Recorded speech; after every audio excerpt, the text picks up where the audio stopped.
English నేర్చుకోవడం, అనర్గళంగా మాట్లాడడం మీ కల? వెంటనే కాల్ చేసి క్లాసెస్‌కి రిజిస్టర్ అవ్వండి. Hi viewers, India's largest digital media network Suman టీవీకి స్వాగతం. ప్రస్తుతం మనతో ఉన్నారండి Kinnera welfare society founder and motivational speaker Nagachandrika అమ్మ.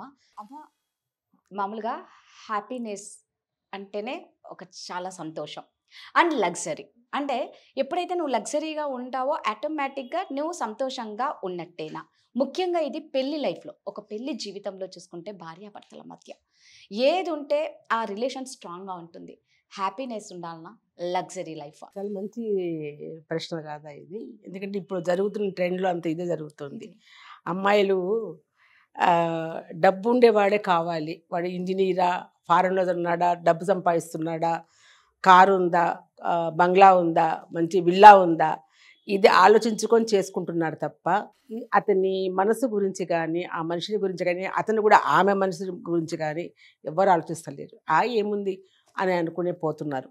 వాళ్ళకు చిన్న గీత అది ఏంటంటే, కావాల్సినది ఏంటి? భార్యాభర్తల మధ్య అనుబంధం, ప్రేమ, నమ్మకం, ఇవన్నీ కావాలి. అనురాగం, ఇవన్నీ ఉన్నప్పుడే ఆ సంసారం బాగుంటుంది. అది డబ్బు లేకపోయినా సరే. డబ్బు లేనోళ్ళు ఎంతమంది సంతోషంగా లేరా? చాలా ఉంటారు. డబ్బు అనేది స్టార్ట్ కావాలి, మేము లగ్జరీగా బతకాలన్నప్పుడు చిచ్చు స్టార్ట్ అవుతుంది అక్కడ. ఎందుకంటే డబ్బు సంపాదించాలని ఎవరికి ఉంటుందో వాళ్ళు అన్నిటి మీద శ్రద్ధ తగ్గిపోతుంది. ఫస్ట్ డబ్బు మీద, మెయిన్ డబ్బు గురించి ఆలోచిస్తాడు తప్ప నేను ఏం సుఖపడుతున్నాను, నా వాళ్ళని ఏం సుఖపెడుతున్నాను, వాళ్ళతో ఎంతసేపు టైం గడుపుతున్నాను అదే ఆలోచన రాదు. ఎంత సంపాదించాను, ఎంత పోగొట్టుకుంటున్నాను, దీనికి ఇంకా రెట్టింపు సంపాదించాలంటే ఏం చేయాలని నేను ఉరుగులు పరుగులు. దానివల్ల అతని ఆరోగ్యము పాడవుతుంది, ఆమె ఆరోగ్యము పాడవుతుంది. ఉండాల్సిన విధంగా ఉండలేరు. ఏదైనా కూడా లైఫ్లో అన్నీ పోతాయి. కానీ దానికంటే ఇప్పుడు ఇస్తున్న విలువ ఏంటంటే డబ్బు కావాలి అంతే. డబ్బు సంపాదించాలి, భార్యకు ఒక కారు, ఆయనకు ఒక కారు, విల్లాలు ఉండాలి, పెద్ద పెద్ద అపార్ట్మెంట్స్లో ఉండాలి, అన్ని పిల్లలకు కూడా ఉండాలి. పిల్లలకి ఇంకా ఏం సంపాదించి ఇవ్వాలి? పిల్లలకు డబ్బు సంపాదించి ఇస్తావా, జ్ఞానాన్ని సంపాదించి ఇస్తావా? వాళ్ళ జ్ఞానాన్ని ఇచ్చినావనుకో, వాళ్ళ జీవితం అంతా హ్యాపీగా సంతోషంగా బతుకుతారు. తరతరాలు బాగుంటారు, వాళ్ళు చూసి నేర్చుకుంటారు. అది బాయ్. ఇక్కడ ఎంతసేపు నువ్వు డబ్బు పిల్లలకు కూడా అదే పరుగులు జీవితము. భార్యతో ఎంతసేపు గడుపుతావు నువ్వు? ఉండాల్సిన విధంగా భోజనం ఎంత మంచిగా నిదానంగా చేస్తున్నావు? గబ్బ తినేసేసి తిని పరిగెత్తుతాము రోడ్డు మీదకి. ఏమి నీకు అది వంట పడుతుందా నీకు? నువ్వు ఉండాల్సిన విధంగా ఉంటున్నావా? అన్ని విధాలల్లో కూడాను భార్యతో గడపాల్సిన టైం గడుపుతున్నావా? ఆమెతో మనశ్శాంతిగా మాట్లాడుతున్నావా? ఇష్టంగా మాట్లాడుతున్నావా? ఎంత టైం పిల్లలకి ఇస్తున్నావు, నువ్వు తల్లిదండ్రులకి ఇస్తున్నావు? అన్నీ పోతాయి నువ్వు డబ్బు కావాలనుకున్నప్పుడు. డబ్బు కావాలి అని ఒక స్టెప్ నువ్వు ఆలోచించినావు అనుకో, అయిపోతాయి.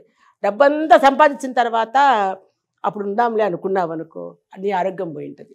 ఈ టెన్షను, మనిషికి టెన్షన్స్తోనే రోగాలన్నీ వచ్చేది. ఎప్పుడు నువ్వు టెన్షన్ పరిగెత్తుతావో డబ్బు కోసము, నువ్వు తినే ఆహారము కావచ్చు, నిద్రపోయే టైం కావచ్చు, నీ టైం అంతా నిద్రలో కూడా నీకు ఆ డబ్బు మీదనే ఉంటుంది. ఎవడెట్లా మోసం చేస్తాడో, ఒకళ్ళు డబ్బు బాగా సంపాదించినా ఆ డబ్బు ఎవడు కొట్టేస్తాడో, ఎవడికి ఇవ్వాలనో, ఎవడెట్లా చేస్తాడో ఇదే ఉంటుంది తప్ప మనశ్శాంతిగా ఉంటాడు అతను? చెప్పు.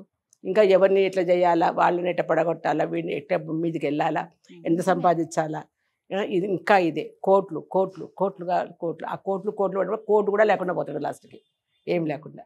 అదే నేను ఇప్పుడు ట్రెండ్ అంతా అట్లాగే నడుస్తుంది కదా. భార్యాభర్తల అనుబంధం ఎక్కడ ఉంది చెప్పు?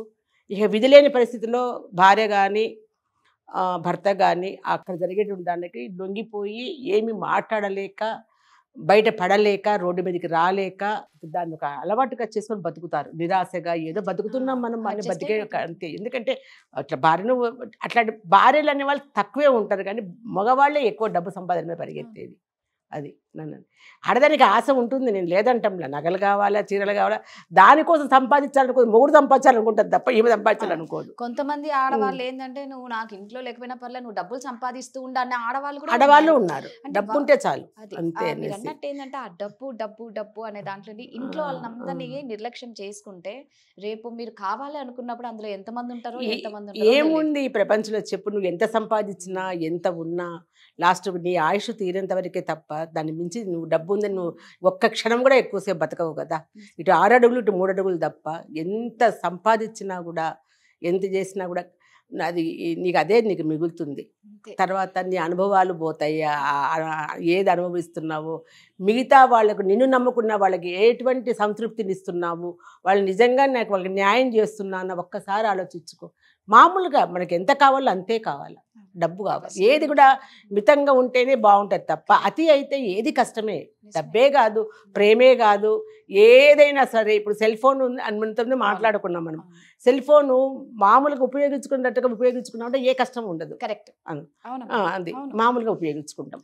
అది మించి నీవు అన్నిటికీ అతిగా రాత్రి పగలు సెల్ ఫోన్లో చూసి కళ్ళు ఒక అబ్బాయి, చిన్న బాబుని చూసాను నేను అబ్బాయి సెల్ ఫోన్ ఇట్లా తిప్పి తిప్పి ఇట్లా అంటాడు కదా, అట్లా అది తిరగడం అలా అని చూసి అబ్బాయి నిద్రలో కూడా ఇలా ఇలా ఇలా ఇలా ఇలా అని అంటున్నాడు. కళ్ళు కూడా ఎఫెక్ట్ అయిపోయి డాక్టర్ దగ్గరికి తీసుకుపోయినారు. ఏం చేస్తారు డాక్టర్లు చెప్పు? అవి పోయినవి తీసుకురావాలంటే ఎంత కష్టం అసలు. అది ఇంకా ఇంత బాబు వాడు పెద్ద అయ్యేటప్పటికి ఏమైపోతాడు వాడు? అది అంతవరకు పిల్లలు అట్లా నాశనం ఇంతవరకు తల్లిదండ్రులు ఏం చేస్తున్నారు? బిడ్డలు చూసుకునే టైం లేదా మీకు? నువ్వు డబ్బు సంపాదించ ₹1 కోటి ఇస్తాను డాక్టర్, నా కొడుకుని బాగు చేయి అన్నాడు అనుకో, చేస్తాడా డాక్టర్? ఏం చేస్తారు మరి? జరగవు కదా.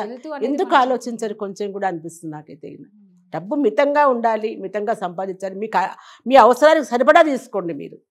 నువ్వు డబ్బు తీసుకొని వేరే వాళ్ళకు ఊరికి ఉచితంగా ఇవ్వాల్సిన అవసరం లేదు. వాడిని సొమరపోతం చేస్తావు కదా నువ్వు ఉచితంగా ఇచ్చి కదా. అని అన్నట్లుగా భార్యాభర్తల మధ్య, బంధుత్వాల మధ్య, అందరి మధ్య సెల్ ఫోను పోగొడుతుంది, డబ్బు పోగొడుతుంది.